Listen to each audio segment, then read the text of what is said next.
All right, just give me 1 second. Just having a little issue. There we go. Okay, I think I got it. You can hear me? Yes. Great. Hear you fine.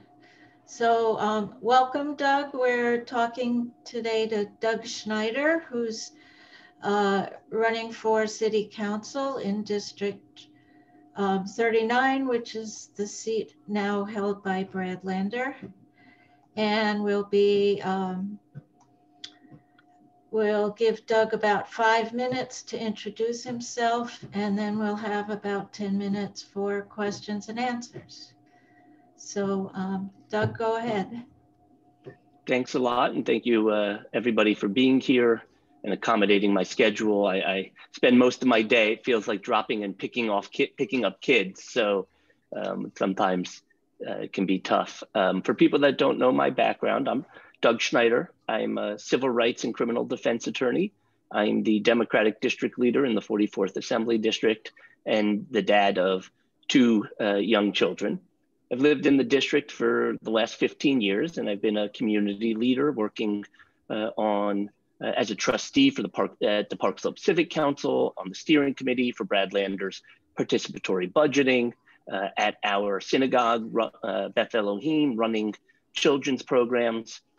And I've had the opportunity to do things like fight out of character luxury development, trying to turn the pavilion into a luxury condo. I've worked on pedestrian safety issues with organizations like Transportation Alternatives and Families for Safe Streets, particularly around speed cameras and red light cameras. My approach to government, and the reason why I'm doing this, is because I believe in that leaders and government should be centered in kindness, service, and commitment to the community.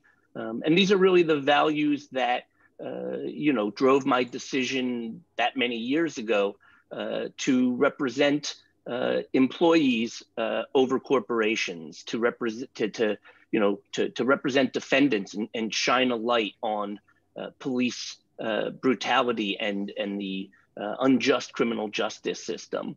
And as a criminal defense attorney for the last 15 years, I fought over bad policing in communities of color. I understand the root causes, big and small, of the NYPD's unaccountable misconduct. And it's from that experience that I have a comprehensive police reform platform focused on creating accountability, reallocation of resources, decarceration.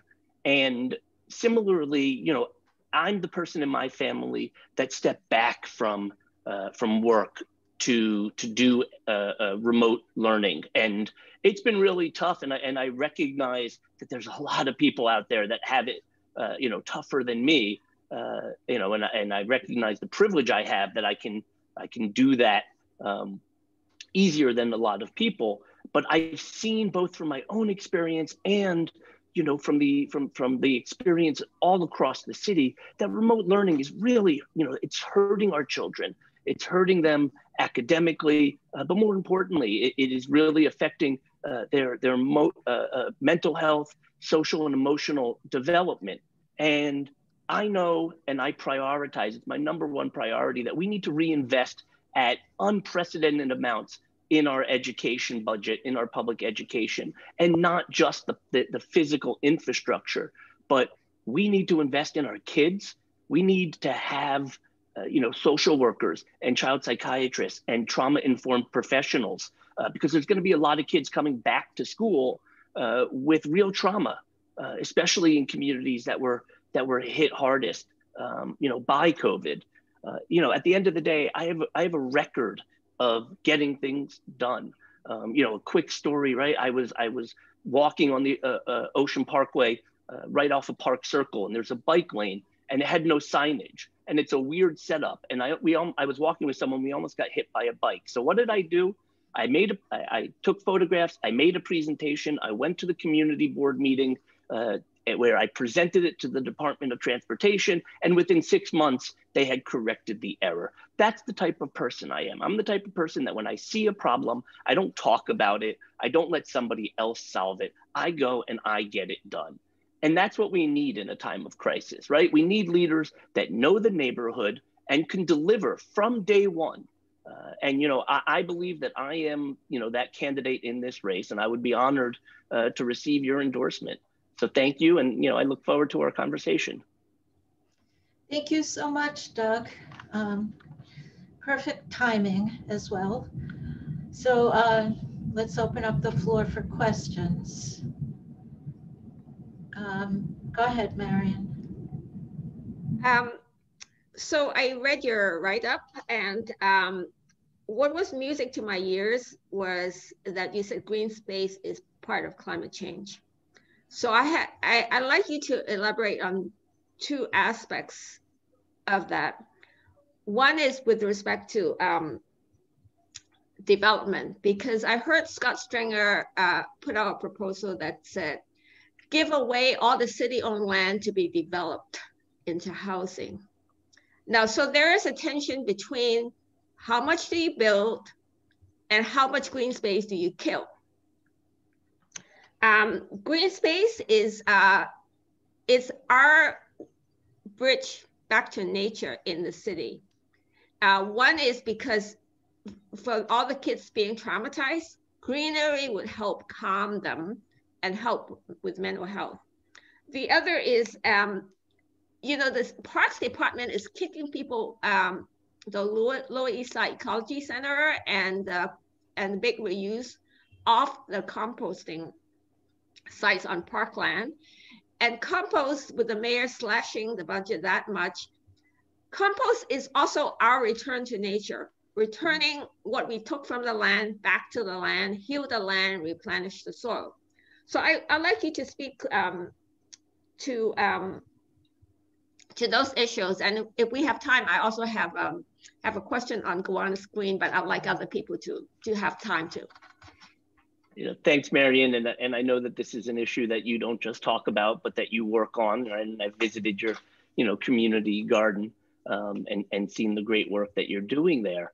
And I think that you're absolutely correct. I think that, you know, first of all, you know, I think there's this really bad approach to development, that everything we develop the city by negotiating with for-profit developers. And I think that that's really a bad approach, where we essentially, as part of a deal, ask private developers to make the infrastructure and improvements and really solve the areas where the city has responsibility but doesn't meet it. I think that, yes, we have we do have an affordable housing crisis. And yes, I believe that there are buildings that should be built on public land and it should be 100% affordable. But I think that has to be done and balance exactly what you're talking about in an equitable way, right? So you have an area like Bushwick in Brownsville that has almost no green space. Like you compare it to, you know, Park Slope, or, you know, areas like, you know, when you get towards like the Upper West Side, where they have tons of green space and they have the waterfront. And, you know, I think that we have to balance those things. We have to be cognizant to not be taking away green space in the areas that are already suffering. And in fact, we should be doing the opposite. We should be expanding and finding ways to equalize the amount of green space throughout the city. But at the same time, you know, where there are opportunities where there's plentiful green space and we can afford to, and I guess it would make little footprint if we were to, you know, to build. I think that that's a balance. Does that answer your question, or did I miss a second part? So I wanted to talk about compost, but the pointed question I would ask you is, would you support community planning rather than lot by lot consideration, which is the law right now?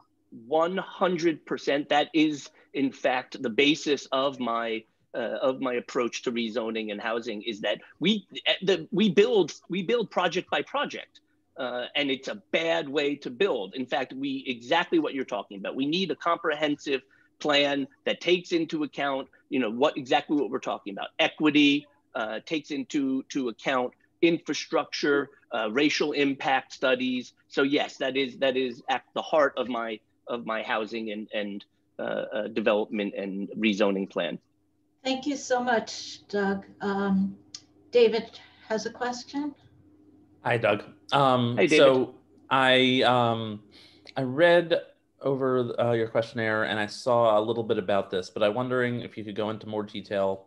You mentioned about how hard COVID-19 has been on a variety of people and groups, one of which is our small businesses in our cities, many of which are shutting down. And I'm wondering if you could go into more detail about your thoughts and your plans for how we can protect and keep these small businesses that have been the heart of our neighborhoods.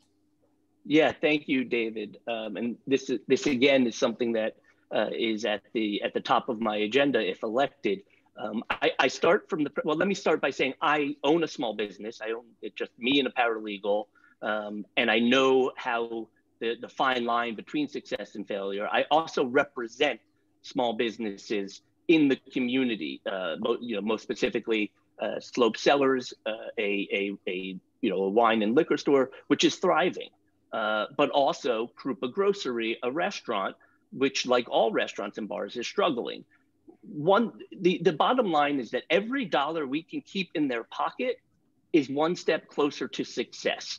And there's all sorts of places we can do that. We could start out, what's the number one liability of every small business that's a brick and mortar is rent, right? And so we know that we need to, control commercial rent. We need to have vacancy taxes so that landlords aren't incentivized to leave spaces vacant for 2 years in order to get an exorbitant rent. People, in the Park Slope area might remember the restaurant Scalino, fabulous restaurant, really, really successful, busy every night. And then the landlord tried to double, if not more, their rent. And when they couldn't, but they didn't pay and they shut down. And then the space was vacant for 2.5 years. So we really need to control that. Then there are other things, like, for example, we are a very heavily regulated, we have a heavily regulated business environment, particularly around restaurants and bars. And we have a fine-based culture, right? And so in a non-COVID world, those things are a little bit more justifiable. But right now, we need to really be prioritizing the health and safety issues and not some of the regulation that we can live without. Again, that's a way to get more money in their pockets. And then I think you have to have an industry-specific approach to find savings. So, for example, after rent, one of the largest liabilities of a bar and restaurant is actually their water bill, right? And so we should be figuring out ways to lessen their water bill. Again, it keeps more money in their pocket. You can imagine a Broadway theater or a movie theater, right? Their electricity bill is going to be one of their highest liabilities, right? And so we need to be finding, what the highest liabilities are of these businesses that the city can actually make an impact to lessen that burden and keep that money in the business's, pocket. Talk to me about water offline. Thank you, Doug. I can help you with that. Thank you so much, Doug. I'm going to ask a question. You talked a little bit in your questionnaire about how District 39, how diverse it is in terms of different cultures and language groups that are represented. The needs of the populations are also very different from the north to the south of the district. So can you talk about how you would be able to fairly represent both areas of the district? Yeah, thank you, Ellen. I'm fortunate as district leader that a lot of these areas, especially in the southern part of the district, are also overlap with the 39th. And, you know, I have a record, right, as district leader of really working in communities outside of the, you know, kind of the Park Slope, Windsor Terrace world, whether it's working in the, you know, the Borough Park civic community, or I've really developed relationships and tried to be there at every moment for the Pakistani community. You know, when there was that horrific, you know, murder at Christ Church, you know, I was there. I was there for the community within hours, and that's just my approach. And I think that, you know, I'm a big believer that you have to meet people where they are. You cannot open up an office in Park Slope with, you know, almost exclusively English-speaking staff and expect people to be able to access the resources they need to deal with those problems. And I intend, if elected, to open up a second office primarily focused on constituent services in the Kensington Borough Park you know, area that is staffed with people who are culturally competent and speak the languages of the people who live there, particularly of the, you know, in Urdu, in Bangla, and in Yiddish, because you have to make a concerted effort to sometimes to bring people to the solution, to not just have not just have a program, but really let people know, help people access those resources. And, you know, I think that meeting people where they are in their language, in their area, is really the way, you know, the way to do that. You know, and I'll give you just a quick example. You know, I was one of the first elected officials to host a town hall with the Department of Education this summer when they announced their school reopening plan. And I asked them if they would provide interpreters so that we could get simultaneous translation, interpretation into Bangla, Urdu, and Russian. And they said no.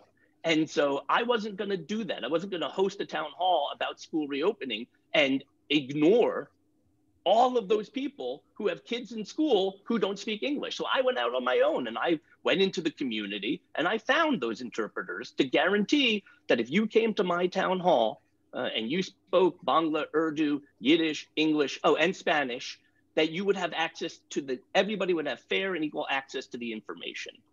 So again, it's not just something I talk about, it's something I do. Thank you. That's a great answer. We're going to have to wrap up just very quickly before we do. We're asking all the candidates whether or not you support the New York Health Act. And if you do, if you will sign a candidate's pledge that is online. Yes, absolutely, 100%. Okay, I am going to go ahead. Oh, no, go ahead. I was just putting the candidate's pledge in the chat for you. Okay, let me click on it and make sure it opens.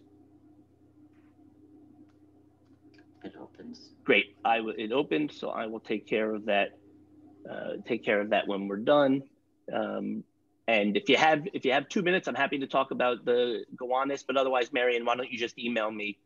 It's I'll just say the question and you could answer or not, and then later. The dominant, actually the exclusive narrative right now is that the rezoning in the Gowanus is the only white neighborhood being rezoned. Everywhere else is people of color. And much as you talked about representation of all those ethnic groups, I'd like to point to an ethnic community or communities that no longer exist. When I lived in Park Slope, Gowanus was not a white community. It was a Hispanic, Latinx, and very mixed community. These days it's all white. So even in the Charter Commission, when Brett Lander spoke, and even Jamani is saying, this is a white neighborhood. It was not a white neighborhood in my lifetime, in your lifetime. So I think really that should be addressed. That the narrative should change. That's a wrong narrative because it's been gentrified already. Yeah, the other thing I'll say about that is that it shouldn't be lost on anybody that this alleged building in a white neighborhood is being done on a toxic waste dump. This is where we're building affordable housing, and there's environmental racism behind it. And for me, in terms of my approval or disapproval of Gowanus, one of the major things is I have to be comfortable that 20 years from now we're not going to wake up with Brooklyn's version of Love Canal, right? Because the people who are going to be living in this 100% affordable building are going to be the people with the least means to be able to move. And I want to hear from the scientists and be comfortable as a prerequisite that it is going to be 100% safe, and we're not exposing people to toxic to a toxic environment and toxic fumes. So it plays into exactly what you're saying. And you can also email me or even call me, and we can talk about the Gowanus, the subject that deserves I'm gonna talk in 2 minutes. everybody's Thanks, face Ellen. about my thing. Yeah. Thank you so Thanks, much. We could go on for a long time, but we need to end now. So this will be posted, the recording will be posted on our Facebook page and other social media, as well as our website. And at our next general meeting, which is tentatively scheduled for February 21st, we'll be discussing which races we can endorse in and taking votes on it. So thank you so much, Doug, for taking that time to meet with us today. Of course. Thank you, everybody. It's good to see you. Stay safe. Don't forget to shovel out the crosswalks. That's all we've been doing. Bye. Bye, everyone.